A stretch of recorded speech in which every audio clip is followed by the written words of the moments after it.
मैं ये कहना तो नहीं चाहता हूँ बट एने की स्टार्टिंग में नारुतो एक बहुत बड़ा सिम था। साकुरा वो तुम्हारे मुंह पर थोड़ी सी आइसक्रीम लग रही है, तुम कहो तो मैं हटा दूं? नहीं, मैं अपने आप हटा लूंगी। अच्छा बट तुम्हारे मुंह पर आइसक्रीम लगी कैसे एंड मेरे को बिना बताए आइसक्रीम खा रही हो तुम? तू कोई मेरान वगैरह है क्या? तेरे को सब बताऊं मैं? कोई बात नहीं सा, दोस्ती में सब कुछ बताने की जरूरत नहीं होती है। You just go girls. ले ये किस चोर को मेरी टीम में रख दिया है भाई? यो सावरा व्हाट्सअप। हेलो सास के कुर, कहाँ जा रहे हो? कुछ नहीं, बस राम शॉप तक ही जा रहा था। बट बाय द वे तुम्हारी तो ककाशी ससे के साथ क्लास थी ना वो? अरे पहले तो मेरे को लगा कि ककाशी ससे हमेशा की तरह लेट है एंड वो आएंगे ही नहीं, बट सरप्राइजिंगली वो आ गए एंड वो काफी ज्यादा डिफरेंट भी बिहेव कर रहे थे। अच्छा सही है, तुमको चलना है क्या राम शॉप तक? क्यों नहीं सास के कुन, एक सेकंड, मेरे को अब याद आया कोनवा में तो कोई आइसक्रीम की शॉप है ही नहीं। एनीवेज भाई लोग, आज की वीडियो में हम एक बहुत ही ज्यादा डार्क एंड ट्विस्टेड नारुतो की वाटर स्टोरी देखने वाले हैं एंड ट्रस्ट मी, जब मैं कह रहा हूँ डार्क तो मैं लिटरली इस चीज को मीन कर रहा हूँ। एंड हमारी स्टोरी वाला नारुतो सिंप नहीं होगा, वो बहुत ही ज्यादा इंटेलिजेंट, स्किल्ड एंड मैनिपुलेटिव होने वाला है। इस वाली वीडियो का लाइक गोल है 3000 लाइक्स का, इसलिए प्लीज वीडियो को लाइक कर लेना। एंड अगर तुम्हें नारुतो की और भी ज्यादा क्रेजी व्हाट इफ स्टोरीज देखनी है तो चैनल को सब्सक्राइब कर लेना। एनीवेज आज की स्टोरी का टाइटल है what if Danzo raised Naruto from childhood. And भाई मेरी मानो, यह वाली स्टोरी इतनी ज्यादा इंसेन होने वाली है कि तुम्हारा दिमाग घूम जाएगा। ऑलराइट, बिना टाइम वेस्ट किए अब स्टोरी को स्टार्ट करते हैं। तो स्टोरी स्टार्ट होती है जब नारुतो सिर्फ 4 साल का था एंड नारुतो ने ऑलरेडी डिसाइड कर लिया था कि उसे एक निंजा बनना है। नारुतो बूढ़ा हर्जन के पास जाता है जो कि ऑफ कोर्स कोना का हुका गया है एंड वो चिल्ला के कहता है, हर्जन जीचा बहुत हो गया, अब मेरे को निंजा अकेडमी में भेज दो, मेरे को एक निंजा बनना है। बट हर्जन कहता है, नारुतो मैं तुम्हें निंजा अकेडमी में नहीं भेज सकता हूँ। एंड यहाँ पर एक बहुत ही ज्यादा सैड रियलिटी यह है कि इरोजन नारुतो को अकेडमी में इसलिए नहीं भेज रहा था क्योंकि नारुतो के अंदर खुरामा सील था एंड पूरे कोनवा के लोग नारुतो से बहुत ज्यादा नफरत करते थे। ओरिजिनल स्टोरी में भी यही होता है बट एटलीस्ट हर्जन नारुतो को अकेडमी में जाने देता है। बट यहाँ पर हर्जन ने नारुतो को कम्प्लीटली रिजेक्ट कर दिया था। नारुतो बहुत ही ज्यादा सैड होकर घर से भाग जाता है एंड वो होकागे के माउंटेन पर जाकर बैठ जाता है जो कि उसकी फेवरेट जगह थी। एंड यहाँ से चीजें बहुत ही ज्यादा डार्क होने वाली है। नेटो जब हुका के माउंटेन पर अकेला बैठा हुआ था तभी उसके पास एक आदमी आता है जिसकी आधी शक्ल पर बैंडेजेस थे, एक पूरी की पूरी आंख पर बैंडेजेस थे एंड उसका पूरा का पूरा राइट आर्म भी बैंडेजेस में कवर था। यह आदमी कोई और नहीं, हरामी डांसो शिमोरा था। एंड भाई अगर तुमने नारुतो देखा है तो तुमको पता ही है कि यह आदमी कितना ज्यादा मनूस है। डांसो नारुतो से कहता है, तुम सच में निंजा बनना चाहते हो नारुतो? तुम सच में मेहनत करने के लिए तैयार हो? नारुतो की आंखें ये सुनकर चमक जाती है। वह कहता है, हाँ मेरे को सिर्फ और सिर्फ निंजा ही नहीं बनना है, मेरे को दुनिया का सबसे बेस्ट निंजा बनना है। दाद भाइयों, ये सुन के डांसो के चेहरे पर एक चमन मुस्कान आ जाती है एंड वो कहता है, ठीक है तो फिर मैं तुमको ट्रेन करूंगा बट मेरी एक शर्त है, ट्रेनिंग स्टार्ट करने से पहले तुम्हें अपने इमोशंस को कंट्रोल करना होगा।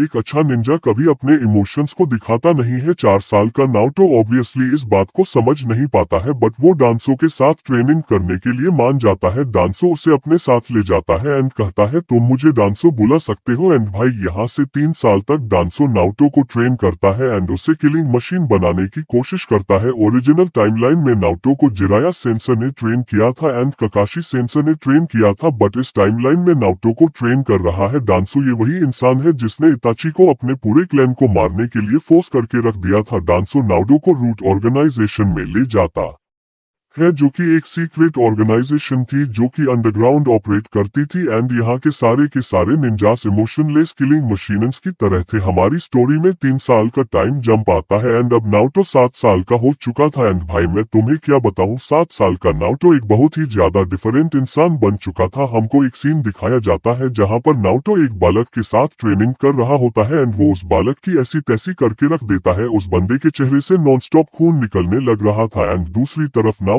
बिल्कुल नॉर्मल लग रहा था, जैसे कि कुछ हुआ ही ना हो। नारुतो अपने हाथों पर से ब्लड को छिटकता है एंड फिर वो अपने मुंह में से एक दांत को निकालकर जमीन पर फेंक देता है एंड कहता है, थैंक यू लोमहा भाई, तुमने सही सुना। लोमहा नारुतो एक्चुअली कुरामा से बात कर रहा था एंड कुरामा उसकी हेल्प भी कर रहा था हीलिंग में। तभी डांसो उसके पास आता है एंड नारुतो उसे देखकर कहता है, डांसो ससे गुड टू सी यू। डांसो गुस्से में कहता है, लड़के अगर तुम में इतना ज्यादा टैलेंट नहीं होता तो मैं तुम्हें दोबारा से इमोशनल कंडीशनिंग में डाल देता है। एंड यहाँ पर हमारा लौंडा नारुतो स्माइल करते हुए बोलता है, emotional conditioning just time and energy की वेस्टेज है डांसो सेंसे। गाइस यहाँ पर एक इंटरेस्टिंग चीज यह है कि डांसो ने बहुत बार ट्राई किया था नारुतो की पर्सनैलिटी को कम्प्लीटली इरेज करने का। उसने महीनों तक नारुतो को टॉर्चर किया था बट नारुतो की पर्सनैलिटी को वह कभी भी कम्प्लीटली खत्म नहीं कर पाया था। डांसो की ऑर्गेनाइजेशन में जितने भी निंजास थे सब के सब इमोशनलेस टूल बन के रह गए थे बट नारुतो काफी ज्यादा डिफरेंट था। वो अपने इमोशंस को ऑन एंड ऑफ कर सकता था जैसे कि उसके पास कोई एक स्विच हो। एंड सरप्राइजिंगली डांसो को ये बात एक्चुअली पसंद भी थी क्योंकि बाकी सारे के सारे निंजास तो रोबोट की तरह थे बट एटलीस्ट वो नारुतो से नॉर्मली बात कर सकता था। डांसो नारुतो से कहता है, मेरे पास तुम्हारे लिए एक मिशन है, एक सोलो मिशन। ये सुन के नारुतो की पूरी पर्सनैलिटी एक सेकंड में चेंज हो जाती है। वो अपने निंजा मोड को एक्टिवेट कर लेता है एंड कहता है, मैं आपके लिए क्या कर सकता हूँ डांसो सामा। डांसो उसे मिशन को एक्सप्लेन करना स्टार्ट करता है एंड कहता है, तुम्हें लैंड ऑफ डीमंस में जाना है, वहाँ एक नया हिडन विलेज बन रहा है, दी साउंड विलेज। तुम्हें उसके बारे में इंफॉर्मेशन गैदर करनी है। नारुतो अपने मिशन के लिए पैकिंग करना स्टार्ट कर देता है। वो अपने ऑनबो आर्मर को पहनता है एंड कुनाई शरीरिकन से एक्सप्लोसिव टैग सब कुछ पैक कर लेता है एंड फिर वो मिशन के लिए निकल जाता है। हमको इसके बाद एक साल बाद का सीन दिखाया जाता है जहाँ पर नारुतो ऑलरेडी साउंड विलेज को इन्फिल्ट्रेट कर चुका था एंड वो नेशन को गैदर करके वहाँ से भाग रहा था बट उस टाइम पर जिराया सेंसे भी वहीं पर थे एंड वो ओरोचिमारू के बारे में इन्वेस्टिगेट करने के लिए साउंड विलेज में घुसे थे एंड जिराया सेंसे ने साउंड विलेज में काफी ज्यादा तबाही मचा दी थी एंड पूरा का पूरा विलेज अलर्ट मोड पे चला गया था जिसकी वजह नारुतो के लिए वहाँ से भाग पाना बहुत ही ज्यादा मुश्किल हो गया था एंड उसके पीछे बहुत सारे निंजास पड़ गए थे। नारुतो किसी तरह भागकर कोनवा के बॉर्डर पर आ जाता है बट वो बहुत ही ज्यादा इंजर्ड हो गया था, उसकी पूरी बॉडी पर कट्स थे एंड वो कोनवा के बॉर्डर पर ही बेहोश होके गिर जाता है। जरास से जब विलेज में वापस आ रहे थे तब उन्हें काफी ज्यादा इंजर्ड ओनबू का मेंबर दिखाई देता है एंड वो उसे देखकर बहुत ही ज्यादा शॉक्ड हो जाते हैं। उनके दिमाग में चल रहा था कि इतना ज्यादा छोटा बच्चा ओनबू का मेंबर कैसे बन गया। जिरायासन से उस बच्ची को उठा के हुक्का के ऑफिस में ले जाते हैं। हीरोजन उस ओनबू के मेंबर को देखता है एंड कहता है, मैंने किसी को साउंड विलेज में नहीं भेजा था, यह मेरा ओनबू नहीं है। फिर वो उस ओनबू के मास्क को ध्यान से देखता है, वहाँ पर लीव विलेज के सिंबल के साथ साथ एक कांजी भी बनी हुई थी एंड ये देखकर हीरोजन का दिमाग खराब हो जाता है। वो बोलता है डांसो फिर हर्जन उस मास्क को हटा देता है एंड उसे जो दिखता है वो देखकर उसे ऑलमोस्ट हार्ट अटैक आ जाता है। नारुतो जिरायसन से भी बहुत ज्यादा शॉक में एनो कहते हैं, सेंसे ये तो बिल्कुल मिनातो की तरह दिख रहा है। वेट सेंसे, कहीं यह मिनातो का बेटा तो नहीं है। हीरोजन अपना सर हिलाता है एंड बोलता है, हाँ जिराया ये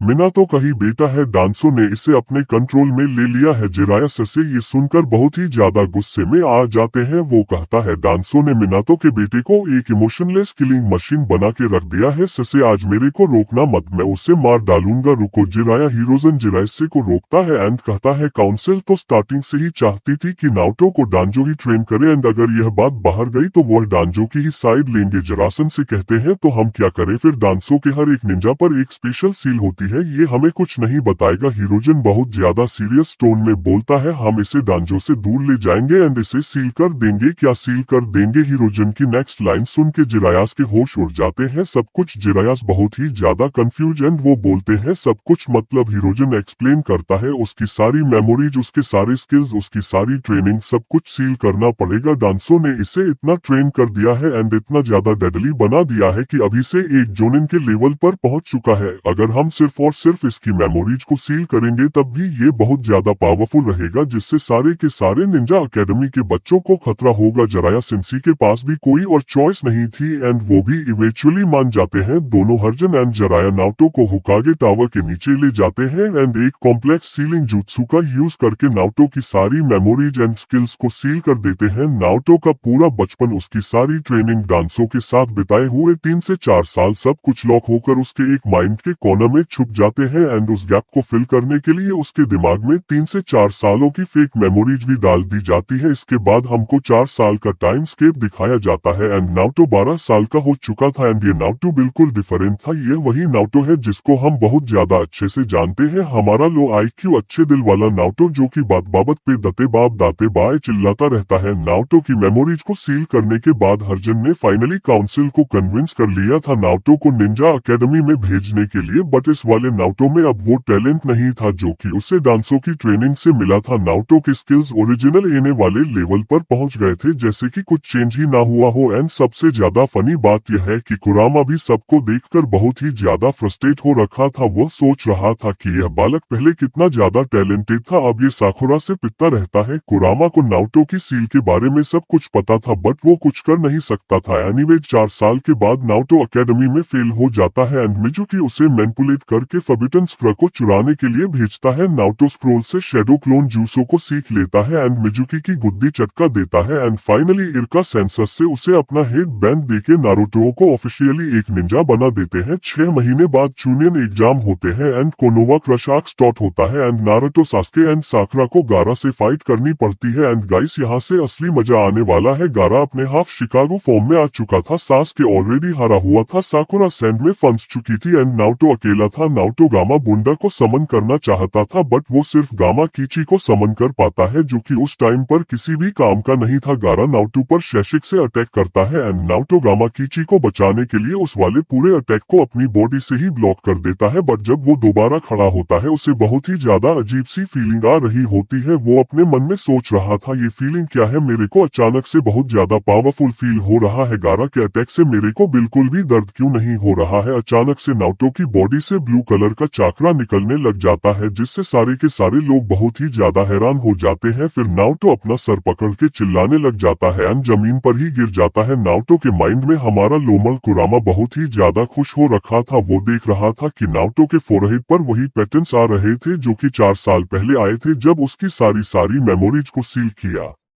गया था। कुरामा अपने चाकरा का यूज करके उन पैटर्न्स को फॉलो करता है एंड उस सील को ब्रेक करने लग जाता है। कुरामा फाइनली कहता है, वेलकम बैक नोटोजुमा की बाहर नोटो की बॉडी पर बहुत ही ज्यादा अजीब से पैटर्न्स बन गए थे उसी सील की वजह से। नोटो को ऐसे देखकर तिमारी कहती है, सब के सब एक से बढ़कर एक नमूने हैं, किसी की पूंछ निकल रही है, किसी के सींग निकल रहे हैं, कोई अपना सर पकड़ के चिल्लाने लग रहा है। मेरा दिमाग खराब करके रख दिया। इन लोगों ने अचानक से नारुतो की बॉडी पर जो सारे पैटर्न्स आए थे वो रेड कलर के हो जाते हैं एंड आसपास के सारे लोगों को बहुत ही ज्यादा मैसिव प्रेशर फील होता है। किसी को भी समझ में नहीं आ रहा था कि नारुतो के साथ हो क्या रहा है। फिर अचानक से नारुतो की बॉडी पर से वो सारे के सारे पैटर्न्स गायब हो जाते हैं। नारुतो बहुत जोर से चिल्लाता है, बट फाइनली उसका हेडेक चला गया था। एंड गाइस यहाँ से चीजें अब बहुत ज्यादा इंटरेस्टिंग होने वाली है। नारुतो खड़ा होता है, अपनी उंगलियों को चटकाता है, अपने पैरों को हिलाता है एंड उसकी आंख के नीचे एक स्कार आ चुका था जो कि पहले नहीं था। यह एक बैटल स्कार था जो कि उससे उन 3-4 सालों के बीच में मिला होगा, बट होकागी के टावर में मेडिकल निंजास ने नारुतो के स्कार को भी सील कर दिया था। नारुतो अपने हाथों को देखकर कहता है, कोरामा मेरे को बहुत ज्यादा वीक फील हो रहा है, मेरे साथ क्या हुआ था, I am very confused. Sasuke Naruto को देखता है एंड उसे कुछ भी समझ में नहीं आ रहा था कि यहाँ पर हो क्या रहा है। ये वही नारुतो था जिसे वह बहुत ज्यादा अच्छे से जानता था, बट उसे वो सेम नहीं लग रहा था। नारुतो की मूव करने की स्टाइल ही बिल्कुल चेंज हो गई थी। वो बहुत ही ज्यादा अलर्ट एंड कंफ्यूज्ड लग रहा था। नारुतो बहुत कामली गारा की तरफ देखता है, बिना किसी डर के, बिना किसी इमोशंस के, एंड कहता है, ऑलराइट गारा, आई डोंट नो कि मेरे साथ क्या चल रहा है, बट मेरे को इस सब के आंसर चाहिए एंड उसके लिए मेरे को कोनोवा वापस जाना पड़ेगा। एंड मेरे को लगता है कि कोनोवा वापस जाने के लिए मेरे को तुम्हारी गुद्दी तो चटकानी पड़ेगी, इसलिए गेट रेडी गारा। तो भाई लोग आज वाला एपिसोड यहीं पे खत्म होता है, बट मैं तुम लोगों को बता दूं कि आगे वाली स्टोरी बहुत ही ज्यादा इंसेन होने वाली है। नारुतो को अपनी सारी मेमोरीज वापस मिल चुकी है, उसके सारे के सारे स्किल्स अनलॉक हो चुके हैं एंड अब वो जान चुका है कि हिरोजन एंड जराया ने उसके साथ क्या किया था। डांसो को भी आगे पता चल ही जाएगा कि उसका वेपन वापस आ चुका है एंड ओरोचिमारू को भी इवेंचुअली पता चल जाएगा कि नारुतो क्या चीज बन चुका है। एंड सबसे बड़ी बात, नारुतो अब बहुत ज्यादा इमोशनल नहीं है, वो अपने इमोशंस को कंट्रोल कर सकता है, बट हाँ वो अभी भी फील कर सकता है दूसरों के इमोशंस एंड अपने इमोशंस भी। इसका मतलब यह है कि वो ओरिजिनल नारुतो से भी ज्यादा डेंजरस है क्योंकि उसके पास दोनों चीजें हैं, skills and hot. Anyways video को लाइक कर देना भाई लोग एंड 3000 लाइक जल्दी से जल्दी करवा देना एंड चैनल को सब्सक्राइब कर लेना। आल्सो अगर तुम्हें जानना है कि हिनाता इंसा में से कौन ज्यादा पावरफुल है तो तुम्हारी स्क्रीन पे एक वीडियो आ रही होगी, तुम इसे क्लिक करके देख सकते हो। ये